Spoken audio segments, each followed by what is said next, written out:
सम्यक दर्शन चाहिए तो पंडित टोडरमल जी कहते हैं सम्यक दर्शन के लिए 4 कारण महत्वपूर्ण हैं। कौन कौन से? कि सच्चे देवसास गुरु का यथार्थ श्रद्धान, 7 तत्वों का यथार्थ श्रद्धान, स्वपर का यथार्थ श्रद्धान और निज शुद्धात्मा का यथार्थ श्रद्धान। अब इसमें भी अविनाभाव है। यदि एक भी है तो चारों है, यदि एक भी नहीं है तो चारों ही नहीं। आत्मानुभव नहीं है तो देवसास गुरु का श्रद्धान तुम कहते रहो, गीत गाते रहो, लेकिन नहीं है। क्यों? क्योंकि लिखा है जो जानाति अरिहंतम दवत्त गुणत पज्जय तेहिम सो जानाति अपाणम मोह खलु जाति तस्ले। जो अरिहंत को जानता है वो अपनी आत्मा को जानता है। तुम कहो हम देव को जानते, शास्त्र गुरु को जानते, नहीं जानते। यदि जानते होते तो आत्मा को भी जानते। तुम आत्मा को नहीं जानते, तुम्हें आत्मा अनुभव नहीं है, इससे सिद्ध होता है कि आप देव शास्त्र गुरु को जानते नहीं। ऐसा है। बात समझ में आई कि नहीं आई? देव शास्त्र गुरु को अब ये जो जानने की बात करता है तो कैसे जाता है? बार बार से जानता है, बार बार से पढ़ लिया ना किताब में, शास्त्रों में पढ़ लिया इसने, शास्त्रों में खूब पढ़ा इसने। 46 मूल गुण होते हैं भैया, अतिशय होते हैं। ये बाहर से प्रतिमा जो है नग्न अवस्था में होती है, समचतुर संस्थान वाली प्रतिमा होती है, बढ़िया वैराग्य की मूर्ति होती है। और क्या क्या होता है भाई? छत्र चमर भामंडल भारी, ये सब होता है। ये अरिहंत प्रतिमा है, ये मंदिर है। जो बाहर से वेश में नग्न होते हैं, पीछे कमंडल साथ में होते हैं, वो मुनिराज है। शास्त्र जिसमें धर्म की बातें, दया करुणा की बातें, वो शास्त्र। इसको इसने मान लिया है ये सब है अन्यथा स्वरूप। क्यों? क्योंकि जो सच्ची बात, जो महत्वपूर्ण है, जिसके कारण से वो महान है, उस बात को नहीं जानता। समझ में आ रहा है कि नहीं आ रहा राजू भाई? आप कितनी ही प्रशंसा करते रहो सामने वाले व्यक्ति की दूसरे, लेकिन उसका जो महत्वपूर्ण, जिसके कारण से वो वास्तव में प्रशंसनीय है, उसको छोड़ करके आप बाकी चीज़ों को कितना ही गुणगान करते रहो, उसका कोई महत्व नहीं होता। समझो, सारी चर्चा कर ली लेकिन जो जरूरी थी वो की नहीं। तुमने बाहर से अरिहंतों का पूरा गुणगान कर लिया, लेकिन जिसके कारण से अरिहंत महान हुए उसका नहीं किया। पंडित टोडरमल जी मंगलाचरण में क्या लिख रहे हैं स्टार्टिंग में? मंगलमय मंगल करण वीतराग विज्ञान नमो ताहि जाते भय अरहंतादि महान। वो वीतराग विज्ञान को नमस्कार कर रहे हैं। क्यों? क्यों? इसके कारण अरहंत जो है पूज्य हुए, अरहंतादिक पूज्य। अरहंतादिक में पंच परमेष्टि। बाहर की अवस्थाएं देखते हैं, खाली शरीर की अवस्थाएं देखते हैं और उसमें पूज्यपना मानते हैं। अरे ये तो शरीर है, जड़ की क्रियाएं, व्रत उपवास संयम सब जड़ की क्रियाएं हैं। आत्मगुणों की बात कौन करेगा? आप आत्मा की बात करो ना, गुण तो जानो, समझ में आएंगे। इसलिए नियम सार में लिखा, क्या लिखा?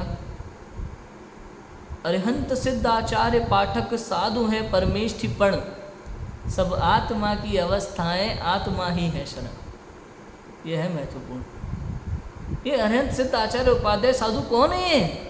ये आत्मा की एक पर्याय है, आत्मा की अवस्थाएं हैं। और इन सबने किसको शरण में, किसकी शरण में गए? ये सब अपनी आत्मा की शरण में गए। आत्मा ही है, प्रत्येक जीव को आत्मा ही शरण है भाई सब, प्रत्येक जीव को। आप देख लो, समझ में आ रहा है कि नहीं आ रहा? तो ऐसा है। लेकिन ये आत्मगुणों की चर्चा नहीं करता, केवल इसकी दृष्टि बाह्य पे ही है। आज भी जो भक्तियाँ बनाता है वो कैसे? फलाने नगर के भगवान। अरे नगर के कोई भगवान होते हैं क्या? कुंडलपुर के भगवान की जय, और वहाँ के भगवान क्या होता है? सोचो, मुनिराजों की भी भक्ति करते हैं तो कैसे करते हैं वर्तमान में?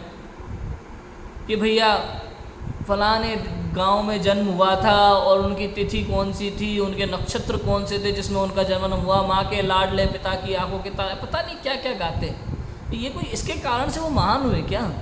सब अपने पिता और माता के लाडले होते हैं, अपनी आंखों के तारे होते हैं, उसमें क्या बड़ी बात है भाई? उनका इस नगर, सबका कहीं ना कहीं जन्म होता है, उसमें क्या बड़ी बात है? नक्षत्र ग्रह, इसमें क्या बड़ी बात है? महत्वपूर्ण ये है कि उनका जीवन कैसा है, उनके अंदर के परिणाम कैसे, जिसके कारण से उनको पूज्य बना होता है। तुम मुनिराज के वीतराग भाव के तो गुण गाते नहीं हो, उनकी अंदर की वो वीतराग परिणति के तो गुण गाते नहीं हो, उनकी सौम्य मुद्रा के गुण गाते नहीं हो, उनके समता भाव के गुण गाते नहीं हो। केवल तुम बाहर के शहर, गांव, नक्षत्र, ग्रह और उनके बाहर के नियम, संयम, व्रत को देख करके ही उनके गुण गाते रहते हो। तो कहते हैं ये गुरु की अन्यथा भक्ति है। तुम गुरु की सच्ची भक्ति नहीं करते, ये गुरु भक्ति नहीं है। यदि तुम गुरु भक्ति करते तो गुरु के अंदर की परिणति को समझते, उनके अंदर के समता भाव को समझते, उनके अंदर के उत्कृष्ट निर्मल परिणामों को समझते, उनकी भक्ति करते तुम, उससे उनकी महानता को सिद्ध करते। लेकिन तुमने दिगंबर मुनिराज की महानता किस चीज़ों से सिद्ध कर रहे हो? आप बाहर की क्रियाओं से सिद्ध कर रहे हो। 28 मूल गुणों से। अरे 28 मूल गुण छोटी मोटी बातें हैं, आचार्य ऐसा कहते हैं। 28 मूल गुण है क्या? अंदर में वीतराग परिणति, उसके कारण से मुनिराज महान होते हैं, उसके कारण से मुनिराज पूज्य होते हैं। बाहर के 28 मूल गुण तो सहज पलते हैं, सहज। जैसे हमारे बिजनेस वगैरह में जो क्रियाएं हमारी होती है सहज होती है ना, हर चीज़ को रखना नहीं पड़ता कि सुबह कितने बजे निकलना है, कितने बजे क्या करना है, नाश्ता कितने, अच्छा अब एक घास तोड़ के फिर सब्जी लगा के फिर ऐसे खाना है, सोच सोच के करना पड़ता है क्या? सहज क्रिया होती है। ऐसे ही मुनिराज के 28 मूल गुण उनके जीवन में सहज पलते हैं, एक एक चीज़ को रखना नहीं पड़ता उन्हें, उनके जीवन में आ गया। तो उस ये कोई बड़ी बात नहीं होती है। तो बड़ी बात क्या है? अंदर की वीतराग परिणति, जिसके कारण से वो पूज्य हुए, ये कह रहे हैं। समझ में आया कि नहीं आया? जैन शासन कोई मामूली बात नहीं है।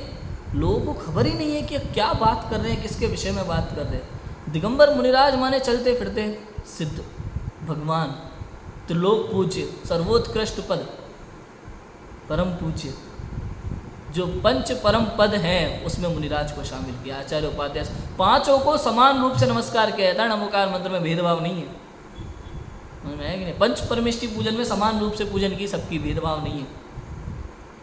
लेकिन लोगों को मुनिराज की महिमा ही नहीं आती, दिगंबर मुनिराज की महिमा ही नहीं है, मतलब भी नहीं है ना। क्यों? क्योंकि हमें केवल जयकारे लगाने हैं, धर्म का दिखावा करना है, हमें मतलब ही नहीं है देवसास गुरु कौन होते हैं, तो देवसास गुरु की सच्ची भक्ति कैसे हो।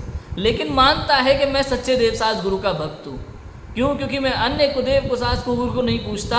जैसे शास्त्रों में जैन देवसास गुरु का स्वरूप कहा है और मैं जैन कुल में जन्मा हूँ, इसलिए सच्चे जैन देवसास गुरु को ही पूछता हूँ, ये इसकी सोच होती है। इसलिए इसको कहा धर्म बुद्धि से धर्म धारक व्यवहाराभासी मिथ्या दृष्टि जी। क्यों? क्योंकि उसे देवसास गुरु की सच्ची खबर नहीं है, उनके सच्चे गुणों की पहचान नहीं है, केवल बाह्य क्रियाओं से उनको आंकता है, उनकी महिमा जानता है, अंदर के गुणों की पहचान नहीं करता। इसलिए इसका नाम है व्यवहाराभासी मिथ्या दृष्टि।